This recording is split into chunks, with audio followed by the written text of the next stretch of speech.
busy day across the NFL. Most notably, two major trades went down today. First up is the Davante Adams one. As the Raiders, as so many people thought, expected, predicted to happen, have indeed flipped him to the New York Jets as Adams gets to reunite with his old buddy Davante Adams, and technically Nathaniel Hackett too. The Raiders getting a conditional 2025 third-round pick. The conditions on that can make it a second-rounder, which is what the Raiders wanted initially, if Adams finishes first or second-team All-Pro and or the Jets make it to the AFC Championship game or Super Bowl with Adams on the active roster, both of which seem pretty unlikely. So it'll probably end up being a third-round pick. The Jets are eating all of the money. The Raiders did not eat any of it, as Adams gets out of Vegas and gets to go home or reunite, I should say, with Aaron Rodgers, which will probably lead to better results than what we've seen the last year in, I guess, 3 games from Adams, where he hasn't been as good, still a 1,000-yard receiver, but wasn't as good as he was with Derek Carr, wasn't as good as he was with Aaron Rodgers, which I think that tends to make sense because it's not the same caliber of quarterback he's been catching passes from the last 2 seasons. So who won the trade? The likely third-round pick to the Raiders, Davante Adams to the Jets. Vote in the comments section. J for the Jets, R for the Raiders. Let me know who you think won that trade. That was not the only trade that went down today. The Browns are moving on from Amari Cooper, flipping him to the Buffalo Bills a couple hours only after the Davante Adams trade went down as we were getting ready for today's live show. A little bit more complicated in terms of the involvement of the draft picks here. No conditions, of course. Browns getting a 3rd and a 7th round pick. That 7th round pick comes in next year's NFL draft. The Bills getting Amari Cooper and a 5th or a 6th round pick in the 2025 NFL draft. Amari Cooper has had plenty of targets this year.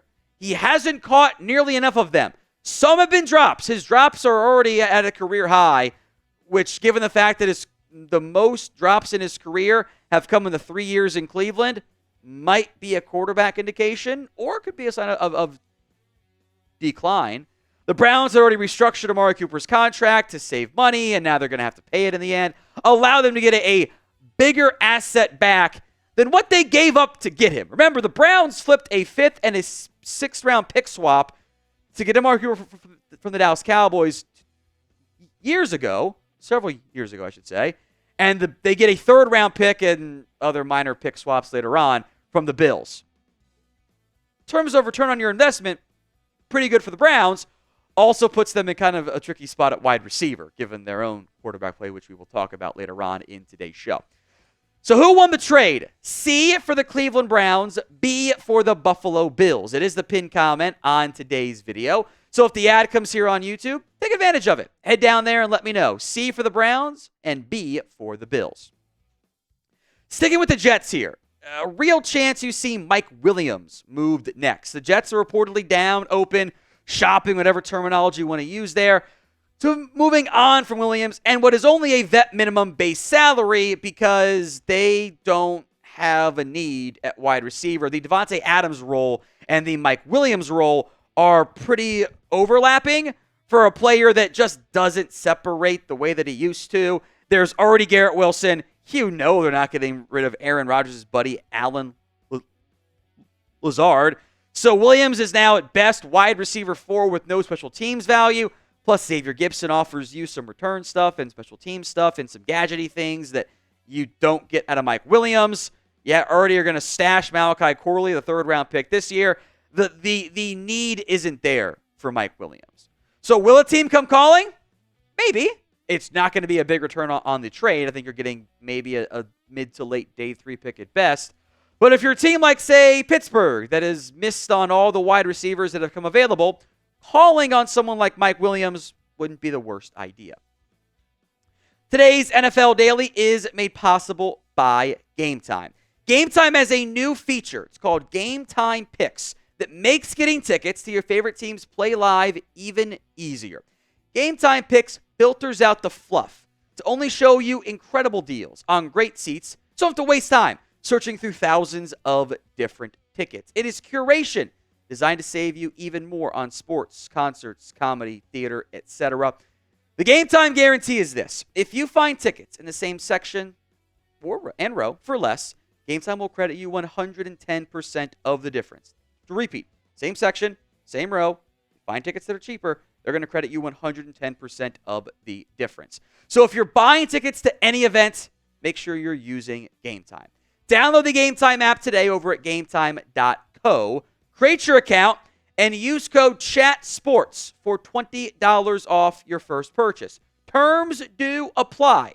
But again, create your account, redeem code CHATSPORTS, CHATSPORTS, for $20 off your first purchase. Download Game Time because time is it. It's game time. Let's talk the possibility of a Haason Reddick trade. He has a new agent. It is Drew Rosenhaus. Now, Rosenhaus has said publicly he wants to work things out with the Jets. However, the Jets have granted him permission to seek out a trade. Perhaps because the Jets are just trying to get Reddick to realize the market isn't there for the extension he is searching for. So come on back, and then you can hit free agency next year. Now, of note, we did not learn this until the other day from Josina Anderson. The Jets flipped this part we did know, a 2026 third rounder for Haason. That was all known. Apparently, if they trade him to an NFC team, one of the conditions on that is that it immediately becomes a second rounder. So they can't trade him to an NFC team if they're going to do it. That's unless they get like a second round pick back, that would be a disaster for the Jets. Now, Rich Cimini of ESPN, I think, summed it up pretty well with what Reddick has lost already and what he faces. He has skipped all team events since the spring. He has forfeited $4.8 million in game checks, plus another $5 million in NFL-mandated fines. If he doesn't report by week 13, he will not get credit for the season. His contract will toll, and his 2025 rights will still belong to the Jets. So we are getting close to decision time here for Reddick and everybody else. He is the one of two players with double-digit sacks in 4 straight seasons. The other guy is named Myles Garrett. You might have heard of him. I get he wants to get paid. His own agency dumped him. That's the pretty clear sign of it is the player's fault, not the team's, not the agent's. The player has made some mistakes along the way here. So where will Haason Reddick end up playing his first game this year? Let me know in the comments section of today's video. Where will Reddick play if he plays in 2024? Let's go to quarterbacks this time with Pittsburgh, as it certainly seems like Russell Wilson is primed to take back the starting job from Justin Fields for the Steelers. He is going to get the first team reps. That would put him in position to start after not playing at all this year, coming off of a calf injury, a re-aggravation of said calf injury. The plan entering the year for Pittsburgh was to make Russ the starter. They're not paying him anything, hoping he can kind of refine some of his Seahawks form with the Steelers. I am at least somewhat surprised that Pittsburgh is choosing to move away from Justin Fields because of his mobility, because of the results in terms of the wins on the field. I don't think that the overall play has been that spectacular. He hasn't been a very good play-action quarterback. There's been some mistakes with just being a pure passer. He's still kind of the same guy he was in Chicago. They also didn't rule out playing both guys, which feels like a chaotic idea. But it sounds like it's going to be Russ's chance to take over a 4-2 Steelers team and guide them to the playoffs and above 500 as Mike Tomlin does every single year. So is starting Russell Wilson the right move? Y for yes, N for no. Let me know in the comments of today's video. Let's talk some Week 6 takeaways. The Dallas Cowboys are a mess. There's no way around it. I don't think there are worse vibes out there for any NFL team that's 3-3 in history than this particular Dallas Cowboys team. Most people thought they'd be 3-3, but it wasn't going to be 3 losses at home by like 70-something points. Like, that's not what it was supposed to be. Instead of points like the first halves of both games. The Cowboys are a mess. Mike McCarthy doesn't seem to be it at all. Jerry Jones is yelling and threatening to replace the radio hosts of his weekly interview on 105 through the Fan. It's a disaster right now. The vibes are bad. The way they've gotten to 3-3 does not inspire a lick of confidence. And coming up next, by the way, Niners, Falcons, Eagles, Texans, Commanders. They might lose all 5 of those games because I don't know if they're better than any of those teams right now. It is bad right now in Dallas. And if it doesn't get good quickly, maybe you actually do see a rare in-season firing by the Dallas Cowboys. Takeaway number 6. Look, there's no way around it. It's not all his fault, but he's the quarterback of the worst offense in football, and a lot of it is his fault. DeShaun Watson stinks. And I don't know who's actually in charge of deciding who starts at quarterback for Cleveland. I don't know if Kevin Stefanski actually has the power to bench him. But you got to feel bad for those teams, the fan base, and the head coach of got to start starting him each week. First 6 weeks of the season, Deshaun Watson has generated minus 66.2 EPA per play on dropbacks. So when he drops back to pass, the Browns' offense is losing 66 points. It's unbelievable. So over 10 per game. The previous low this millennium was 62.8 by this dude named Jamarcus Russell. That is how bad it is in Cleveland. And given the fact that we saw Joe Flacco look pretty decent, or at least better, under Kevin Stefanski, kind of feel like it's a Deshaun Watson issue. He doesn't look comfortable back there. His pocket presence sucks. He's not seeing the field well at all. He is a huge issue in Cleveland. Now, we are just 77 subs away from 382,000 here on NFL Daily and on Chat Sports. Help us get there. Hit that sub button right now. Takeaway number 3. Look, Nick Sirianni needs to chill. I don't get, and I get that is the Philly personality. I think it's a terrible look for your head coach. What other head coach out there is yelling at his home team fans after a win? They barely beat the Browns. That was not a celebrate, I told you so type of performance.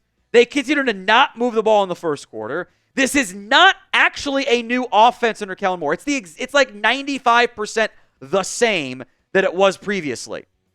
Now, maybe that's a comfort level thing with the quarterback. Maybe it's Sirianni imparting what he wants. I'm not fully sure. We might never know truly. But this has not been good enough. And you don't get the grace that you had when you were winning a bunch of games, pulling that move when your team has struggled over almost the last calendar year. You got to chill, Nick. Because this is the type of stuff that if it's close about your job security, it's the thing that could tip it in the wrong direction. Speaking of job security, boy, you got to feel like the Jags are about to blow things up, right? You know, we mentioned how the Cowboys stretch is about to get bad. They should beat the Patriots in London. Now, should is the qualifying word there because they might not. And if they lose to New England, got to wonder if Doug Peterson gets fired. Even if they win that game, the next 5, Green Bay, Philadelphia, Minnesota, Detroit, Houston. Like they could legitimately be 2-10. And that be a better outcome. At that point, there's no way Peterson survives. And Trent Baalke shouldn't survive either. Been a bad year in Jacksonville. The head coach doesn't seem to be in the best mindset either. I think you can get some real change in Jacksonville this season. Finally, Caleb Williams once again looked pretty darn good for the Chicago Bears. Even at the beginning of the season when the stat sheet didn't look that great, the underlying stuff was there of the numbers are about to be here. The good play is about to be here. I actually been very impressed by how much control Caleb has pre-snap. I think it is very telling how comfortable he is in the offense and how confident he is. I think that bodes well. But he's by no means a perfect player. I still think Jaden Daniels is probably the favorite to win Rookie of the Year as of right now. We've seen some good stuff from Caleb the past 2 weeks. And if you are a Bears fan, yes, you should be feeling pretty excited about where this team and where this quarterback is at.